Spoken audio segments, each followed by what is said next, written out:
एक छोटे से गांव में मोतीलाल नाम का एक सेठ रहा करता था।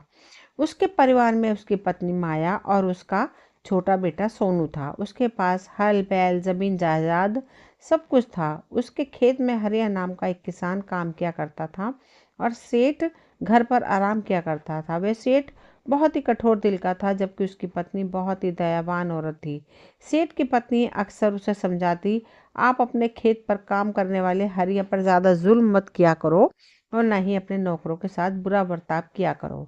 जिसके बदले सेठ कहता, अरे तुम्हें क्या पता, ये लोग इसी के लायक हैं। अगर इनसे प्यार से बात करो तो ये सर पर चढ़ जाते हैं, इसलिए इनके साथ प्यार की भाषा नहीं करनी चाहिए। सेठ से उसका घर का नौकर और किसान बहुत ही परेशान थे, लेकिन उसकी पत्नी के स्वभाव की वजह से वे दोनों वहाँ काम कर रहे थे। लेकिन एक साल ऐसा आया कि उस गांव में बारिश बहुत ही कम हुई, जिसकी वजह से खेतों को सही से पानी नहीं मिल पाया।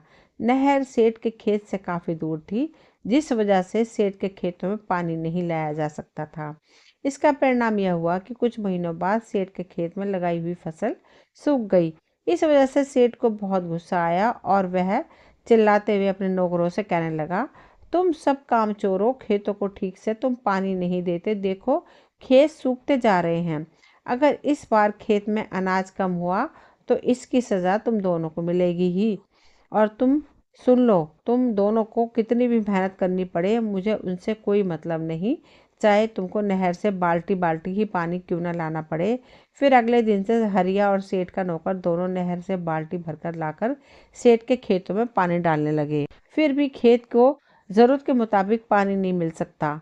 यह देखकर सेठ ने कहा, तुम सिर्फ दिन में काम किया करोगे, कभी भी पूरे खेत में पानी नहीं दे पाओगे। अब तुम दोनों को दिन रात मेहनत करके खेत में पानी देना है, तुम्हें एक मिनट भी आराम नहीं करना है।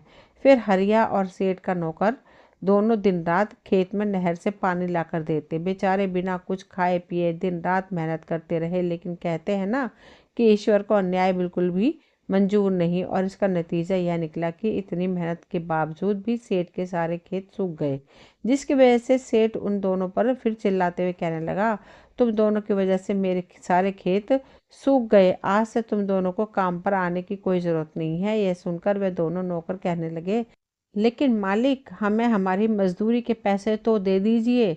कौन से पैसे और कौन सी मेहनत? अगर तुमने मेहनत की होती तो आज मेरे खेत में फसल लहरा रही होती। तुमने मेहनत की ही नहीं, इसलिए मेरे खेत की सारी फसल सूख गई।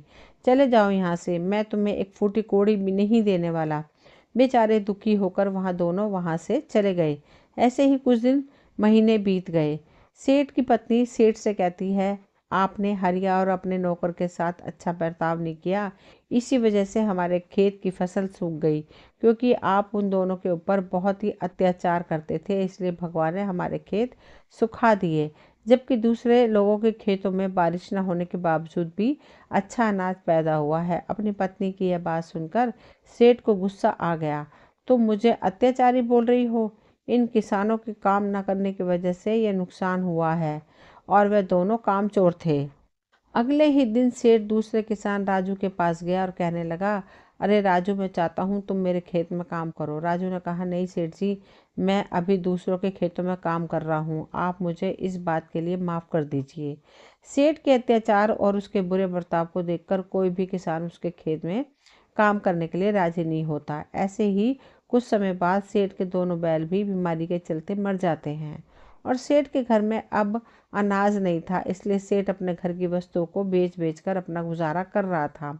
एक दिन सेठ की पत्नी सेठ से बोली, आपको अपने बुरे बर्ताव के लिए किसानों और भगवान से माफ़ी मांगनी चाहिए, क्योंकि वह भगवान की दी हुई सज़ा है। सेठ बोला, मैं इस बात को नहीं मानता, क्योंकि वह दोनों काम चोर थे, इसलिए मेरी फसल खराब हो गई और इसलिए मुझे अब ये दिन देखने पड़ रहे हैं। मुझे मेहनत मजदूरी ना तो करनी आती है और ना ही मुझे इसकी आदत है, इसलिए अब मैं सोच रहा हूँ कि अपने बेटे सोनू से ही मेहनत मजदूरी का काम करवाया जाए और घर का खर्च चलाया जाए। यह सुनकर सेठ की पत्नी बोली, आपका दिमाग तो ठीक है ना? मेरा बेटा अभी कितना छोटा है और आप उससे मेहनत मजदूरी कराने की बात कर रहे हो। इससे अच्छा तो आप मेरे सारे गहने बेच दो और हम किसी दूसरे गांव में जाकर कोई और व्यापार शुरू कर लेते हैं, जिससे हमारे गुजारे लायक कमाई तो हो ही जाएगी। अरे तुम क्या पागल हो गई हो, मैं इस गांव को छोड़कर कहीं नहीं जाऊंगा। और वैसे भी अब अपना सोनू कोई बच्चा नहीं है, वह बड़ा हो गया है। हमें इसे किसी के यहाँ नौकर का काम दिलवा देना चाहिए। ये सुनकर पत्नी बोली, चाहे कुछ भी हो, मैं मेरे बेटे को किसी के पास नहीं भेजने वाली। फिर ऐसे ही कुछ दिन बीत जाते हैं और सेठ बीमार हो जाता है। सेठ के इलाज के लिए उसकी पत्नी माया को अब पैसों की जरूरत थी, इसलिए उसने अपने सारे गहने सुनार को बेच दिए और सेठ की तबीयत में कोई सुधार नहीं पाया। माया अक्सर भगवान के सामने जाकर अपने पति के अपराधों की माफ़ी मांगती। हे भगवान, आप मेरे पति के अपराधों को क्षमा कर दीजिए और उन्हें स्वस्थ कर दीजिए। माया बेचारी अपने पति की ऐसी हालत देखकर बहुत ही दुखी थी। वह सोचती थी, मैं लोगों के यहाँ काम भी करने चली जाऊं, लेकिन अपने पति को ऐसी हालत में अकेला छोड़कर भी तो नहीं जा सकती। और मुझे कोई उधार भी नहीं देगा, क्योंकि सबको पता है कि मैं उधार वापस लौटा नहीं पाऊंगी। पर मुझे कुछ तो करना ही पड़ेगा। क्यों ना मैं लड्डू बनाकर सोनू के हाथों गांव में बेचूं। यह सोचकर माया ने थोड़ा सा बेसन और थोड़ा सा घी लेकर लड्डू बना डाले। माया ने सोनू को बुलाया और बोली, बेटा सोनू, ये कुछ लड्डू लेकर तुम गांव में जाओ और इन्हें घूम घूम कर बेचने की कोशिश करो। मुझे पक्का विश्वास है ये लोगों को बहुत पसंद आएंगे और इससे हमारी कुछ कमाई भी हो जाएगी। क्या तुम यह काम कर पाओगे? सोनू अपनी माँ की परेशानी और अपने पिता की बीमारी को देखकर बहुत ही परेशान था। वह बोला, हाँ माँ, मैं यह काम जरूर करूँगा। फिर माया ने उसे वह लड्डू एक झोले में डालकर दे दिए और सोनू उन्हें गाँव में बेचने के लिए निकल गया। लड्डू ले लो लड्डू, ताज़ा बेसन के लड्डू ले लो, शुद्ध घी से बने हुए लड्डू ले लो। इस तरह सोनू घूम घूम कर लड्डू बेचने लगा। शाम होने तक सोनू के सारे लड्डू बिक गए। इस तरह से सोनू रोज सुबह होते ही लड्डू लेकर गांव में बेचने के लिए चला जाता और शाम होने तक सारे लड्डू बेचकर वापस अपने घर आ जाता। इसी तरह कुछ महीने बीतने के बाद सेठ की तबीयत भी सही होने लगी थी। अब सेठ सोचने लगा, अब मुझे समझ आ गया कि यह सब मेरे अत्याचार की वजह से ही हुआ है, जो मैंने मेरे नौकर और मेरे किसान हरिया पर किए थे। हे भगवान, मुझे माफ़ कर दो। आज के बाद मैं कभी भी किसी नौकर या किसान को परेशान नहीं करूँगा और ना उनके ऊपर कोई अत्याचार करूँगा। फिर अगले दिन सुबह होने पर वह अपनी पत्नी से बोला, सुनो माया, मुझे अपनी गलती का एहसास हो गया है।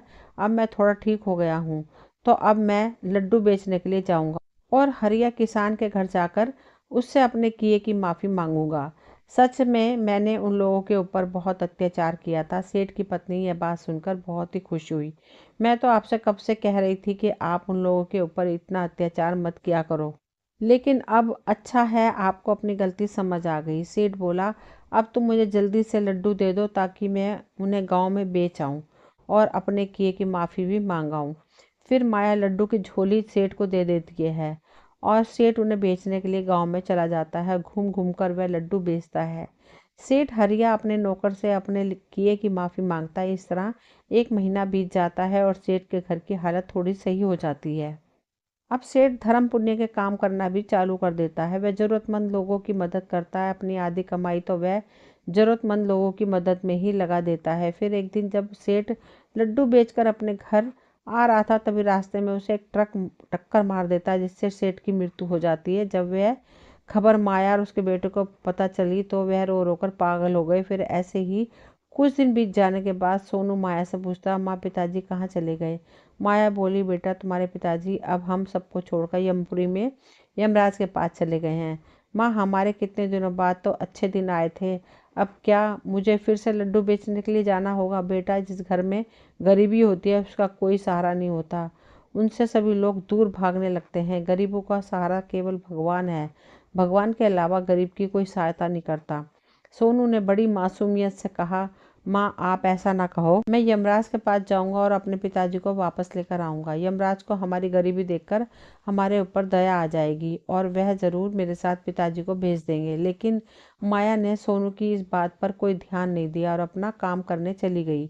सोनू अपने मन में सोचता है, मैं यमराज के पास जाऊंगा और मैं अपने पिताजी को वापस अपने साथ अपने घर लेकर आऊंगा। ऐसा सोचकर सोनू अपने पिताजी को लाने के लिए अपने घर से निकल पड़ा। वह चलते चलते काफी दूर पहुंच गया। उसे थकान होने लगी तो वह एक पेड़ के नीचे बैठ गया। थोड़ी देर बाद उस पेड़ ने इंसानी आवाज में कहा, बेटा तुम कौन हो और कहाँ जा रहे हो? सोनू बोला, मैं एक सेठ का बेटा हूँ। मेरे पिताजी मुझे छोड़कर यमराज जी के पास चले गए हैं। और अब मैं अपने पिताजी को वापस लाने के लिए यमराज जी के पास जा रहा हूँ।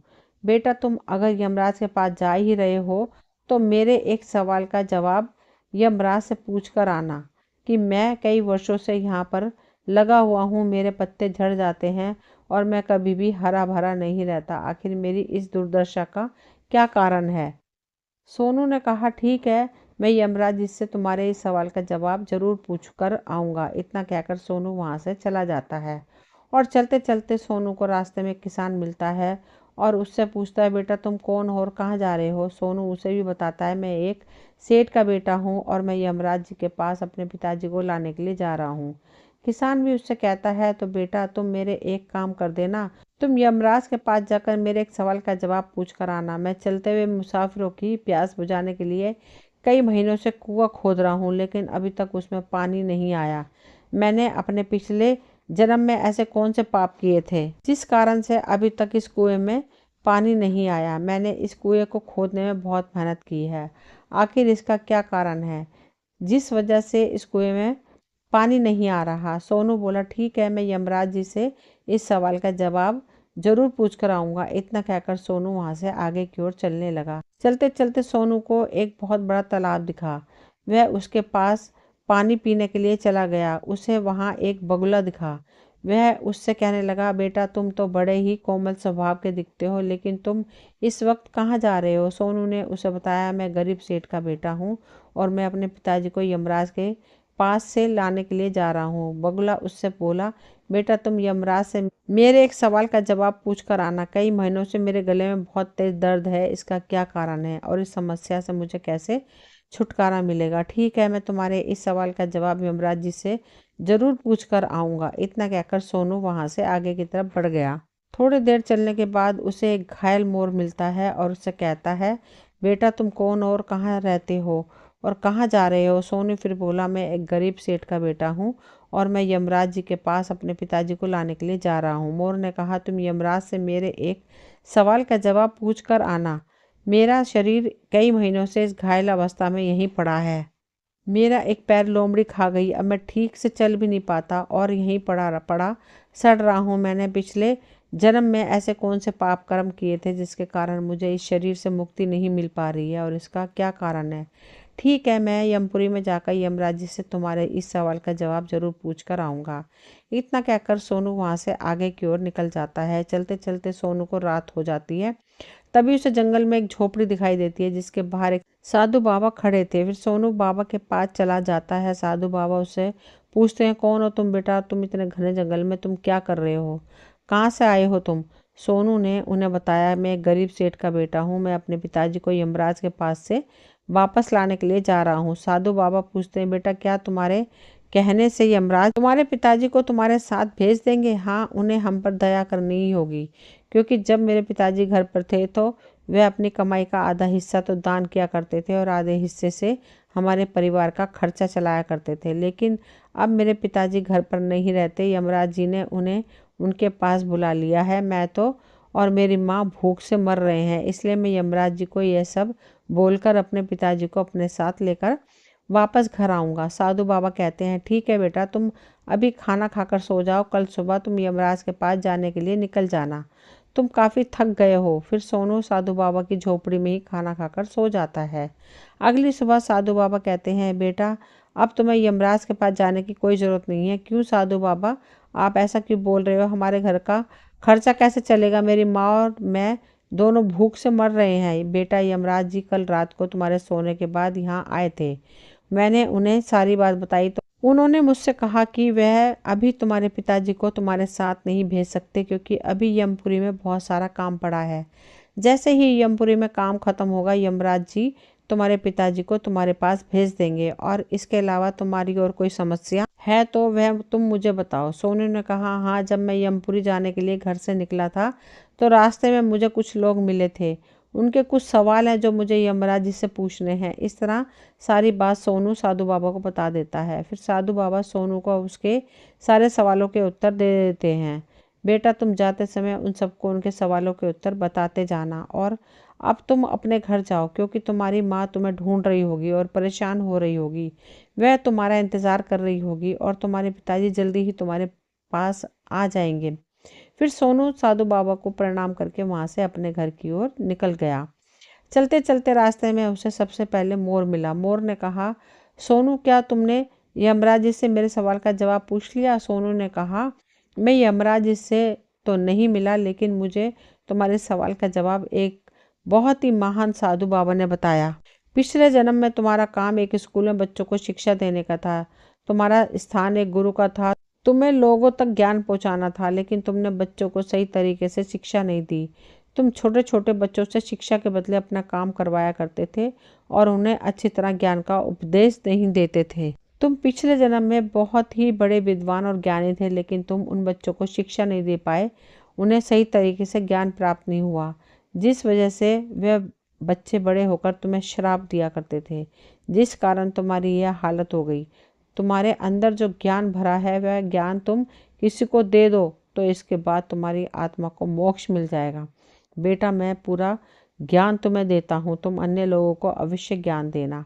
ऐसा कहकर जैसे ही मोर ने सोनू को अपना ज्ञान दिया, वैसे ही उसकी आत्मा को संतुष्टि मिली और वह मुक्त हो गया। फिर सोनू वहाँ से आगे की ओर बढ़ गया।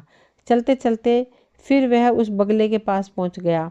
बगले ने पूछा, क्या तुम यमपुरी से लौट कर आ गए? तुमने यमराज जी से मेरे सवाल का जवाब पूछा था? सोनू ने बताया, मुझे तुम्हारे सवाल का जवाब एक बहुत ही महान साधु बाबा ने बताया कि तुम्हारे गले में एक बहुत ही बहुमूल्य मोती फंसा हुआ है। जब तुम तालाब में मछली खा रहे थे तो वह मछली के साथ तुम्हारे गले में चला गया और वह गले में ही अटक गया, और जब तुम उस मोती को उगल दोगे तो तुम्हारे गले का दर्द बिल्कुल सही हो जाएगा। यह सुनते ही उस बगले ने थोड़ा प्रयास किया और अपने गले से एक मोती उगल दिया। वह कहने लगा, सच में अब मेरे गले का दर्द बिल्कुल सही हो गया है और तुमने मेरी बहुत सहायता की है। तुम्हारी वजह से ही मेरे गले का दर्द सही हुआ है। अब मैं यह मोती तुम्हें देना चाहता हूँ। यह मेरे किसी काम का नहीं है। तुम इस मोती को अपने साथ ले जाओ, यह तुम्हारे बहुत काम आएगा। फिर सोनू वह मोती लेकर वहां से चला गया। चलते चलते रास्ते में उसे फिर वही किसान मिला जो मुसाफिरों के लिए कई महीनों से कुआं खोद रहा था। उसने भी पूछा, बेटा, क्या यमराज जी से तुमने मेरे सवाल का जवाब पूछा था? सोनू बोला, मैं यमराज जी से तो नहीं मिला, लेकिन मुझे आपके सवाल का जवाब एक बहुत ही महान साधु बाबा ने बताया है कि आपके घर में एक बैल है और उसकी जोड़ी का दूसरा बैल मर गया है, इसलिए वह बैल बहुत ही दुखी रहता है और मन ही मन आपको बहुत कोसता है। आप जैसे ही उसका जोड़ीदार बैल खरीद लाओगे तो उस बैल का अकेलापन दूर हो जाएगा और आपके इस कुएं में पानी आ जाएगा। ऐसा कहकर सोनू वहां से चला गया। चलते चलते सोनू उसी पेड़ के पास पहुंचा जहां उसने बैठकर विश्राम किया था। पेड़ ने भी उससे पूछा, बेटा सोनू, क्या तुमने मेरे सवाल का जवाब यमराज से पूछा था? नहीं, मैं यमराज जी से तो नहीं मिला, लेकिन मुझे आपके सवाल का जवाब एक बहुत ही महान साधु बाबा ने दिया है। आपकी जड़ों में एक मटका दबा हुआ पड़ा है जिसमें सोने की अशर्फियाँ हैं। अगर वह मटका कोई उस जगह से खोदकर बाहर निकाल दे तो आप फिर से एक नए हरे भरे पेड़ हो जाओगे। सोनू, क्या तुम मेरी सहायता कर सकते हो? वो दबा हुआ मटका तुम मेरी जड़ों से निकाल लो। फिर सोनू थोड़ी देर में गड्ढा करके वहां से वह मटका बाहर निकाल देता है। थोड़ी देर में उस पेड़ की पत्तियां पूरी हरी भरी हो जाती हैं। सोनू, मैं आज बहुत खुश हूँ, इसलिए तुम मेरी तरफ से एक तोहफा समझकर यह मटका अपने साथ ले जाओ। फिर सोनू वह मटका लेकर वहां से आगे की तरफ चला गया। कुछ देर चलने के बाद सोनू अपने घर पहुंच गया। सोनू को सही सलामत देखकर उसकी माँ बहुत खुश हुई और कहने लगी, बेटा सोनू, तुम मुझे अकेला छोड़कर कहाँ पर चले गए थे और इस मटके के अंदर क्या है? फिर सोनू के साथ रास्ते में जो भी घटना घटी वह सारी बात सोनू अपनी माँ को बता देता है। उसकी माँ कहती है, तो बेटा सोनू, अब तुम्हें समझ आ गया होगा कि इस धरती से तुम्हारे पिताजी की भी मुक्ति हो गई है और तुम्हारे पिताजी ने जो दान धर्म किया था उसका फल भगवान ने तुम्हें दिया है। तो दोस्तों, हमें इस कहानी में यही सीख मिलती है कि माता पिता के अच्छे और बुरे कर्मों का फल उनकी संतान को कैसे प्राप्त होता है और पिछले जन्म के कर्मों का फल मनुष्य को किस प्रकार मिलता है। दोस्तों, ये कहानी यहीं तक थी। मुझे उम्मीद है आप सभी को पसंद आई होगी। अगर पसंद आई हो तो प्लीज़ चैनल को सब्सक्राइब करें, वीडियो को लाइक शेयर करें। मिलती हूँ अगली कोई नई कहानी लेकर। कहानी सुनने के लिए आप सभी का तहे दिल से शुक्रिया।